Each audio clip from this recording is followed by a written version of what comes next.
Hey everyone, Selena here, founder, host, lead educator with the American Crochet Association. I'm also the writer behind Selena Bacher Crochet, of course, so I'm sharing this video in all of those places. If you're watching live or in the replay, come on over, say hey, say hello, tell me where you're viewing from. As long as I'm here live, we can make it a fun conversation, so don't be afraid to shout out. And while I take breaks in between my little skit here, I'll say hey, and we can make it a fun conversation. So I write patterns under Selena Bacher Crochet, of course, and some of those patterns are shared for everyone to view for free at the American Crochet Association. And as I share those patterns, I like to add in little resources just to kind of help you build your crochet knowledge, skill, and ability. Not only to make the patterns that I share, but hopefully will allow you to crochet other things without speed bumps or anything that will help or anything that will hinder your progress. So the granny square cardigan that I'm sharing today is not a brand new pattern. It's been around for a couple years, but I've been on a granny square kick. If you know, you know. I've been talking about and sharing all things granny squares lately. And so I'm going through all of my granny square resources and patterns and just making sure that they're all up to date. And I'm updating all of them to make sure that they have this great new format that I think we all like. I think we do. So I just wanted to walk you guys through the format and make sure you see all of the resources that are available here in this pattern. This is just a pattern chat. This is not a tutorial. So if you guys just want to jump straight to the pattern, I've added the link in the video description so you can click on over there and view everything that you see here. Now, before we jump into this, it looks like a few of you guys are here. So shout out to Amanda Woodbury. Always so good to see you. Thank you so much for checking in. Angelica is here. Hello, my friend. Thanks for seeing us. Amanda says all the granny square patterns. Yep. And yeah, this is the last granny square pattern I'm going to share for a little bit, I think. I don't have another one planned for another minute. So hopefully you guys super love granny squares as much as I do, and you love all of the things granny squares that I've been sharing with you. And for the very few of you who are out there who are like, I don't like granny squares, maybe you guys are sold by now. Maybe I've shown you enough granny square designs and enough granny square that maybe you're a little bit of a fan. Maybe. If you're watching, you're a fan, right? Is that how it goes? Okay. All right, guys. Again, the link for this granny square cardigan is in the video description, so you can just click on over to find this pattern. Make sure you pin it to the social platforms. Make sure you pin it to Pinterest. Share it to social. You can email this to yourself. You can bookmark this page, all those things so that you can quickly and easily find this. You guys can also just quickly and easily buy a PDF version from Ravelry, and that's going to be your copy that you can save, print, download. That is just the pattern instructions with the chart and the diagram and all of that. So if you just want that, I've got that available for you too. Okay, so when I say I'm on a granny square kick, I love using the very classic granny square motif. So, I mean, no changes, no variations in that. We're doing the same granny square thing, but we're taking that motif and I'm making tons of different things with it. So I've shown you guys things like a pillow cover, a table runner, a granny square market bag, so many other kinds of things with granny squares. And this is another pattern in that realm. So this is the granny square cardigan. To where we are taking that classic granny square motif, we're joining those motifs together, and then we're building on that to make this design right here. So, quick poll before we really dive into this. Have you ever made a granny square before? Raise your hand. Let me know in the comments. Anybody here, have you made a granny square before? Or have you not ever made a granny square before? Let me know. Either way. So I either want a yes or no. Yes, I've made a granny square. No, I've never made a granny square. And then, after that, if you've made granny squares, have you done more than one thing with them? Typically with granny squares, it's just like, I'm going to make a blanket. I'm going to make a trivet. I'm going to make a coaster. We make these very one-dimensional things with maybe just one square. Or I made a pillow cover with two squares kind of put together. So what I'm doing here is, again, I'm taking that classic granny square and I'm doing so much more with it And that way we're still making the granny squares that we like, but we're turning them into something that looks so much more than a granny square, right? Okay, oh, it looks like Sophie's here. Hey, Sophie, thanks for checking in. Okay, Amanda Woodbury is raising all of her hands. She has made granny squares before. So has Sophie. Angelica might have made one or two. Maybe. All right, guys. So if you want more details on what a granny square is, how to make it, video tutorials, all that kind of stuff, the history of granny squares, more resources, I've got that for you. Again, just click on the link in the video description and it'll take you to something that'll take you to something, okay? If you guys want to see more finished granny square cardigans, we're going to look at them together in just a minute because I think it's so much fun to just be inspired by all those different projects, but I do have links for you guys to get to the resource. Again, I have been talking about granny squares nonstop this entire year. So if you guys want to see our other granny square patterns that I've written and shared with the American Crochet Association, you guys can click on over to check out the granny square bag, granny square crochet pillow cover. Man, say that 5 times fast. And the granny square crochet table runner, just to make a few. Again, these are all made with that classic granny square motif, and we're just transforming them into other things. So because this is a garment, this is something that's going to be worn, yarn is kind of important. So I talk a little bit about the exact yarn that I used for this, the materials, the materials that I used for this, the exact yarn that I used for this. I give you a little bit of detail about the yarn that I used, why I used it. And I also walk you through how to substitute, and I give you different yarns that I think would make great yarn substitutes.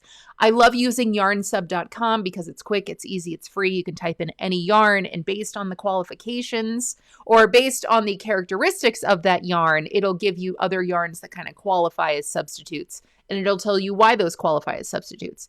So I've already gone to yarnsub.com for the yarn that I used, and I did find some substitutes that I think I would totally use. And so if you just want to quickly and easily get some resources, I've got those for you there. If you want to learn more about yarn substitution, she's hefty. She's got a lot to offer. And there's more than just one thing to consider. So I've got some tips in a separate article that I wrote for that. If you just want to get this pattern on Ravelry, you just want the PDF that you can save, print, download for later with just the instructions, I've got the pattern linked for you so you can get it on Ravelry. I've added some additional pictures and I'm changing the way I share my pictures. So let me know what you guys think about this too, because this is definitely one of those format updates. So for this cardigan here, I already showed a picture of the front. That was the first picture that we saw up here.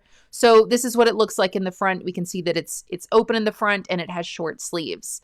And then here is a picture of the back of the cardigan. We can see that it's solid in the back, and we see those granny squares, but they're kind of hidden just because of the yarn that I used. Now, I used Caron Cotton Angel Cakes. And if you've ever used one of the Caron cake yarns, you might realize that, it's a yarn that's been around for a minute. It's been around for a couple of years now. It comes in those big cakes. And sometimes they make the yarn in a different texture a little bit, like there were ripple cakes a little while ago. But some of the yarns are really just, I think they're like exactly the same. Don't quote me on that. But it's like the coloring is different. So with this angel cake right here, the yarn really looks like this beautiful stone washed kind of, it's a very light ombre effect to where it kind, from far away, it kind of looks like it's the same color. You can see there's variation. And when you get closer, you can really see some darker and some lighter shades in with that main color, which is kind of this purpley color, right? This kind of gray purple. So that's why I chose this particular yarn, because I got a lot of it. I got one giant cake. And I like that the yarn was essentially it wasn't a solid color. I really love that stonewash kind of variation in it. So in that, we can see that there's a pattern here. We can see that there's this interesting stitch pattern from far away. When we get closer, if you know, you're going to see those granny squares in there. So it's enough like difference that you can kind of pick out those motifs. But I love that the color really kind of hides those transitions enough to where you can see it, but you can't. So here, I think yarn color is really going to make a huge difference, to where if you wanted to use a variegated yarn with like really short color repeats or really long color repeats, I think it's really going to be interesting, you know, how that's depicted here, because we do have the granny square motifs going up the center. Let me just call it the center, because essentially, you know, we see granny squares in the front and then the granny squares in the back. Those motifs are worked in rounds, so the color variation that you use is going to look very different in those motifs, but the sides are added out in rows. And so whatever yarn you use, the color variation is going to look very different to that for that too. So if you use a very long color stripe, it's going to, you know, maybe one or two colors, depending on how long that stripe is going to be maybe represented in the squares in the round. But then when you get to the stripes, you're going to see these stripes of color. So again, depending on what yarn you choose, it can really make this project look very different. So yeah, we'll take a peek at a few projects with different colors, just so you can really see what I mean too. All right, how to crochet a granny square cardigan. I've got granny square tips. I've got a video tutorial that walks you through exactly how you can follow the written instructions here in this pattern or the chart to make that classic granny square, because again, that's kind of the foundation for this. We're using the exact same granny square. We're making strips of granny squares by joining each granny square that's created to the last that was created. So if you want to see that in action, this is a great resource for you. I have everything that you need here to, I have everything listed here, and that's everything you need to know, do, and have to make this. So what yarn, how much yarn, different materials, the hook size, you know, the scissors, the yarn needle, the stitch key. These are worked with classic granny square motifs, and it really does just use basic stitches, so chain, single, double. And if you need to see any of those in action, everything that's underlined is going to be a video tutorial for you. This does have a few specialty stitches and techniques, and I do have video tutorials for you. So if you want to see the adjustable loop in action, I've got that. If you want to see that, Goose is all excited about that video tutorial. And if you want to see the join as you go method worked, particularly with granny squares, there's probably a leaf outside. It's very upset by foliage. Sorry, guys. If you have a dog, you know. Welcome to the live show. If you want to see the join as you go method worked, particularly with granny squares, I've got a video tutorial to help. Gauge is very important for this. There are very specific sizes. Goose, you're being rude. He doesn't care. Gauge is important here, but it's easily measured as you go, because you are starting this pattern with those classic granny squares, and each one of those granny squares is going to be measured not only by width, so each granny square, but by length, and that's the number of granny squares that you make. So while gauge is very important and size is important, this is one of those kinds of patterns that's very adjustable. So you can follow the exact pattern for the exact size that you think you want to make for these particular measurements. But I will say, because this is a garment, style and fit are two completely different things. So if you want to make a cardigan that fits your body, if you want it to be a little more fitted, then all you're going to do is measure where this garment is going to go, measure your own personal dimensions, and find a size that's going to best fit that. If you want this to be far larger, or if you want it to be just a little larger or much larger, you can absolutely do that. So for example, maybe, and let's just, I'm just ballparking here. Let's say my body measures a traditional medium as per this measurement chart. Let's just say that. I can follow a medium size, and maybe it will look exactly like this on me. Maybe this is a medium size body and this is a medium size garment, and my, stitch fabric exactly matches the measurements in the pattern. And, this is what it looks like, to where you can tell that it's just a little, there's a little bit of space, so where it's not skin tight to my body, but it's not larger, much larger than my body measurements. I could totally, if I wanted to, make the largest size, not really changing anything about the yarn that I'm using or the hook size or anything like that. And it's going to be a far larger garment. And there's nothing wrong with that if that's the style that you know you want to rock. You can absolutely substitute yarn to use something larger or smaller than the pattern calls for, because this is absolutely something you can measure as you go. It's very simple repeats, not only for the motifs that you make, but also for the rows that you add to make the width of this. So those things are so easy to customize. And that way, if you really drastically want to change your substitute yarn, or if you want to drastically change or substitute the style that you make, it's very easy to adapt and adjust. So enjoy. But if you're the kind of person that's like, look, I just want to make that thing and I want it to look like that on my body, then I do have very specific instructions for small, medium, large, extra large, 2X, and 3X with dimensions for each one of those things. If you want to learn more about what it means to crochet a swatch, because I talk about that just a little bit, especially pertaining to a granny square being kind of a swatch for this pattern, I've got some resources for you. Pattern notes, like for the best fit, if you want something fitted, I just talked about that, or if you want something a little oversized, I have some tips about that, how this pattern is worked, and all that kind of stuff. Okay, all the instructions are laid out here, and I have them sectioned. So there's the joining squares, there's the panels. I do have a stitch chart and a diagram, the side seams, the back seam, and I have all of those very particularly laid out in sections. So this is what it looks like on our little table of contents here. And this is kind of what I mean. This is why I'm going back over and kind of reformatting all these things. I don't want anyone to get lost in the articles that I share, the patterns that I share, and I don't want anyone to feel like they can't find a piece of instruction. So if you just want to get straight to the granny square instruction, you can do that. Or if you want to see a particular section in action, like the joining squares, panel, stitch chart, a side seam, back seam, finishing, all you have to do is just click on that piece and it'll take you straight to that part of the pattern. All of the pattern instructions, all the notes are italicized. Well, the sections are in bolds, so that's, so you can see what section you're in. Then the notes are italicized. And then something new that I've been doing, and I think everyone likes it, is that all of the pattern instruction pieces, either it be like a row or a round, so, in its entirety. What I've been doing is I've been adding bullet points next to each one of those, and that way you can quickly and easily find them. So I hope that's how you guys feel about this. I haven't heard anything negative yet, so I keep doing it.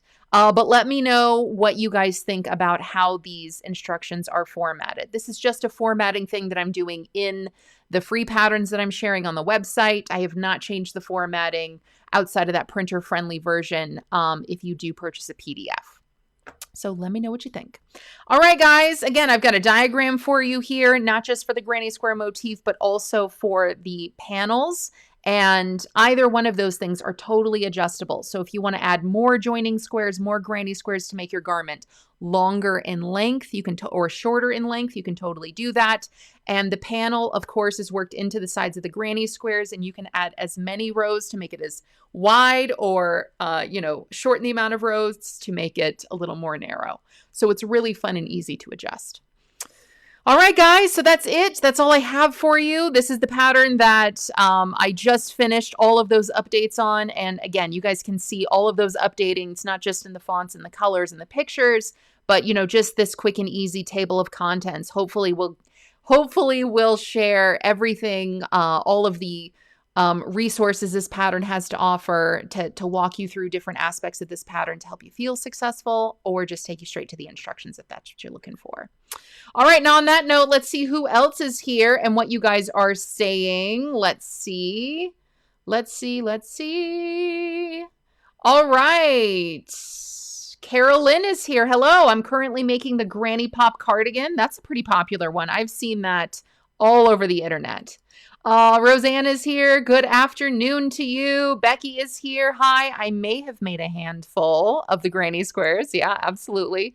Amanda says, I don't think I've used that yarn yet. I just was looking around for, or as I was building up the resources for this and I was linking to external resources, I did find that Caron Cotton Angel Cake yarn in a few different colors, and I found it in a few different places that you guys can still purchase it. So whether or not it's discontinued, I don't know. I didn't see that. But the Caron Cotton Cake line is alive and well in various colors. Goose, Angelica says hi. So does Amanda. Stacy says, I love that your dog's name is Goose. It's pretty cute, right? He's a goosey dog. All right, guys. So the last few things that I wanted to share with you was just that, again, this pattern is available on Ravelry, and it's got a lot of the same resources and just pattern notes as the article has. And again, this is where you can purchase a PDF version of the pattern. I do have it all linked in the article. So many different resources, including finished granny square cardigans. So you can see it on lots of different body shapes, body sizes. You can see different colors of yarn. You can see solids. You can see striped yarn. You can see variegated yarn. So many different outfits and things like that. So definitely click on over and check that out. If you're thinking about making this, but you don't know what colors or what yarns or anything like that, definitely come on over and check this out because there are a lot of great and fun resources here. So of those projects, just to show you like a few of the different yarns that people have used to work this up, it looks like Karen Cotton Cakes was used a few times. Karen Cotton Angel Cakes, that's what I used, was used a few times. Trendsetter Yarn, Translutions, the Woman's Institute Soft and Smooth, Lion Brand Comfy Cotton, and Lion Brand Shawl in a Ball. So, I mean, already kind of a variety of different yarns, yarn weights, yarn textures, yarn colors. So you can check out all of those yarns, see how they worked up, again, over there on Ravelry. All right, everyone, that's all I have for you guys today. It looks like the last person that I see here is Sharon. Sharon says, I haven't used that yarn yet. Okay. Yeah, I highly recommend this yarn, this Karen Cotton Cakes yarn, particularly for garments like this. It's just such a great blend of yarn. It's, it's cotton and acrylic, so it's got all the fantastic features and qualities of both of those. It's so light, it's so airy, it's soft, it's very durable. So it's all the things that you want in something that you're going to make to wear. I've got all the details and so much more information when you click on the link in the video description to take you to the granny square cardigan that I wrote and I'm sharing with the American Crochet Association. All right, guys, again, if you dig this pattern, if you dig this video, maybe tag a crochet friend in the comments, share this video in at least one place that you enjoy crochet if you think they'll dig it too. And let me know what you think in the comments, especially if you make this granny square cardigan. I'd love to see. All right, everybody. Peace, love, crochet. Thanks for being here. See you next time.